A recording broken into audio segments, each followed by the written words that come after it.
I know you. You're the guy who sold me the LeMat revolver, right? Yeah, I was in here before. Last time this guy came in, he brought in one of the rarest Civil War pistols there is, and I bought it for 10 G's. So I can't wait to see what he's trying to unload this time. I brought in a solid bronze cannon. I know that it's old and apparently European. It's just time to move it on and buy something else. That's what I do. I came down to the pawn shop today with an old cannon barrel. It's an item in my collection I've had a little while, and it's just time to move it on. I was hoping to get $2,500 to $3,000. Where did you get this? I picked this up at an auction. You know when it was made? Don't know anything about that. Okay. It's got a date on it right here. And I don't know Roman numerals, so Okay. you're gonna have to tell me. 1517. Sounds pretty old to me. Yeah, there's cannons as early as like 900 AD in China. Since the Chinese invented gunpowder, they definitely had a head start on the rest of the world when it came to producing cannons. The first European cannons came out right around 200 years after the Chinese first had them. This is a very small cannon. It's definitely portable. I'm pretty sure this was from a ship. So you could swivel it up and down, swivel it side to side. Basically load it, point it, fire it. I do have a lot of concerns with it, though. Okay, like what? This date's suspicious. You don't see dates on cannons like this. And these trunnions, there is zero wear on them.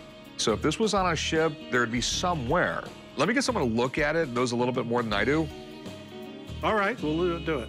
I'm smart enough to realize that I don't know everything about everything. Some of the points he made sense to me, so we'll see what his expert says. Hey, Rick. Hey, Mark, how's it going? It's going well. So what have we got today? You tell me.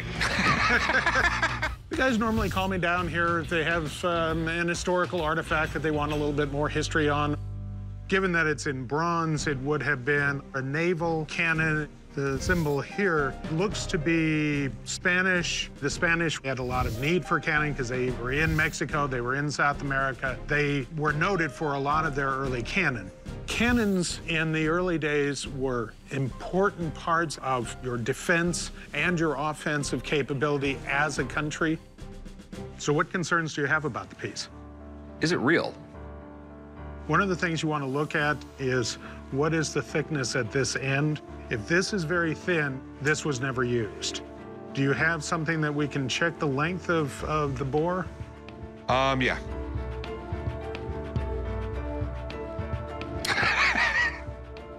All right. Yes, thank you for leaving the scabbard on. Okay, now it's up against the end. You got it? Good.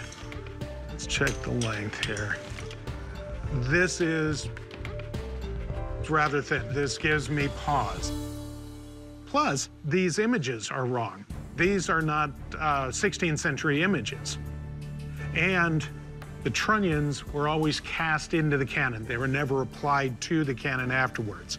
And these are. What you have is a reproduction. That's, obviously not what I intended when I bought it. Thanks, man. I appreciate it. Not a problem. All Good right. to see you again. All right, you didn't ruin all my day, just most of it. All righty, have fun.